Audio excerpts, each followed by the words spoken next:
Hi guys, నేను ఇవాళ కుండలో నా స్టైల్లో చికెన్ బిర్యానీ ఎలా తయారు చేస్తానో చూపిస్తాను అనమాట. దానికోసం నేను 1 కిలో చికెన్ అయితే తీసుకున్నాను.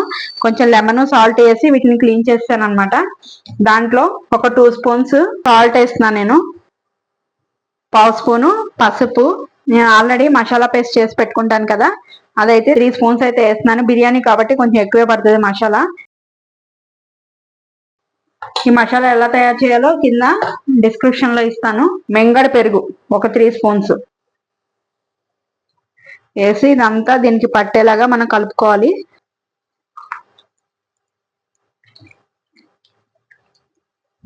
దీన్ని మూత పెట్టేసి ఒక 1/2 అవర్ మ్యారినేట్ అయితే చేసుకుందాం. నేనైతే బిర్యానీకి అయితే కుండ పెట్టేసుకున్నాను. సో గ్యాస్ వెలిగించేసుకున్నాం. ఇప్పుడు నేను బిర్యానీకి సరిపడా ఆయిల్ అయితే వేసేసుకుంటున్నాను. బిర్యానీ కాబట్టి కొంచెం ఆయిల్ ఎక్కువే పడుతుంది. నేను ఒక గ్లాస్ ఆయిల్ అయితే యూస్ చేస్తున్నాను. కొంచెం నెయ్యి కూడా యూజ్ చేస్తున్నాను ఇందులో. బిర్యానీలో నెయ్యి వేస్తే టేస్ట్ చాలా బాగుంటుంది. ఒక 2 స్పూన్స్ అయితే నెయ్యి కూడా వేస్తున్నాను.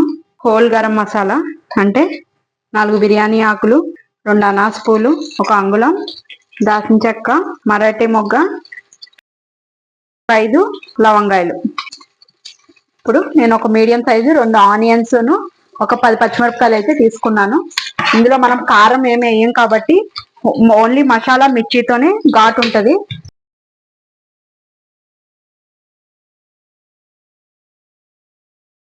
ఇది మూత పెట్టుకుని కొంతసేపు మగ్గనిచ్చుకున్నాం. ఉల్లిపాయ అయితే మగ్గిపోతుంది. నేను కేజీ చికెన్ తీసుకున్నాను కదా, 1 కేజీ అయితే బాస్మతి రైస్ తీసుకుంటున్నాను. ఇవి కడిగేసి పక్కన పెట్టుకుంటే కొంచెం నానుతుంది అనమాట. సో 10 మినిట్స్ నానితే సరిపోతాయి. ఆనియన్స్ అయితే మగ్గిపోయినాయి. ముందుగా మనం మ్యారినేట్ చేసి పెట్టుకున్న చికెన్ ఉంది కదా, అది కూడా ఇందులో వేసేసుకుందాం.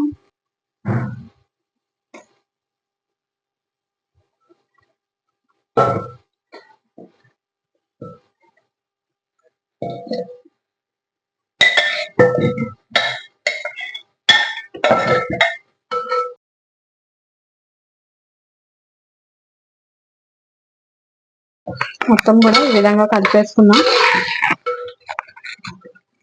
మూత పెట్టేసుకుని దీన్ని మగ్గనిద్దాము ఒక 10 మినిట్స్ అయితే. ఇంకొక సైడ్ బిర్యానీలో పోయడానికి ఎసరు కూడా మరగపెట్టుకుందాం అనమాట.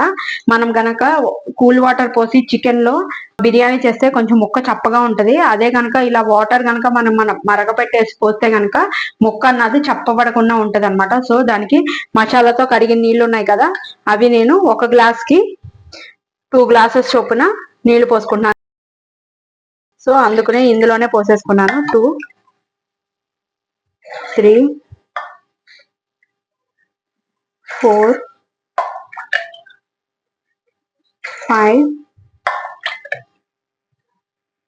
6,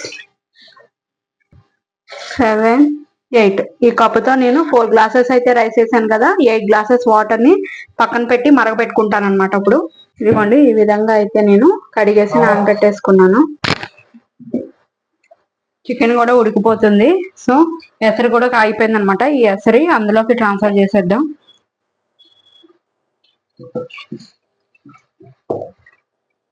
మనము ఎసరు కాగిందే పోసాం కాబట్టి తొందరగానే ఉడికిపోతుంది. ఎసరు అయితే ఆ విధంగా మరిగిపోతుంది. రైస్ అయితే వేసేసుకుంటున్నాను.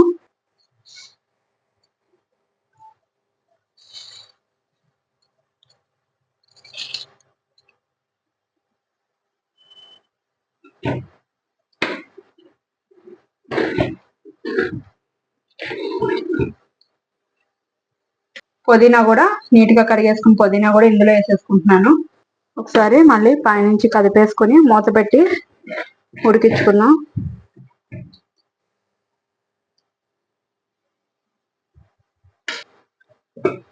చూసుకుందాం ఒకసారి. ఈ విధంగా కొంచెమే ఎసరు ఉంది కదా, మాక్సిమం అంతా కూడా ఉడికిపోయింది. ఇప్పుడు మనం గ్యాస్ ని లో ఫ్లేమ్ లో పెట్టేసుకున్నాము. కుండ వేడికి కూడా తొందరగా ఎగిరిపోతుంది బిర్యానీ. నేనైతే లో ఫ్లేమ్ లో పెట్టేసుకుని మూత పెట్టేసుకుంటున్నాను. సన్నగా కడిగి తురుము పెట్టుకున్న కొత్తిమీర ఇలా పైనుంచేసుకుని గ్యాస్ అయితే ఆఫ్ చేసేసుకుందాము. మగ్గిపోయింది బిర్యానీ అన్నది. ఒకసారి కలిపేసుకుందాం.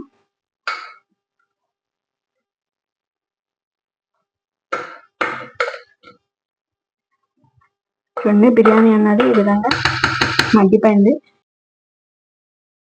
దీని గ్రేవీ అక్కర్లేదు, రైతాతో సర్వ్ చేసుకుంటే సరిపోతుంది. మీకు సర్వింగ్ ప్లేట్ లో తీసి చూపిస్తాను. ఎమ్మి కుండలో చికెన్ బిర్యానీ రెడీ అయిపోయింది. నేను రైతా ఆనియన్ విత్ లెమన్ తో దీన్ని సర్వ్ చేస్తున్నాను. మీరు కూడా తయారు చేసుకోండి, టేస్ట్ అయితే సూపర్ ఉంటుంది. మీరు ఫస్ట్ టైం కనుక నా ఛానల్ చూస్తున్నట్టయితే సబ్స్క్రైబ్ చేసుకొని బెల్ బటన్ నొక్కండి. Thank you guys.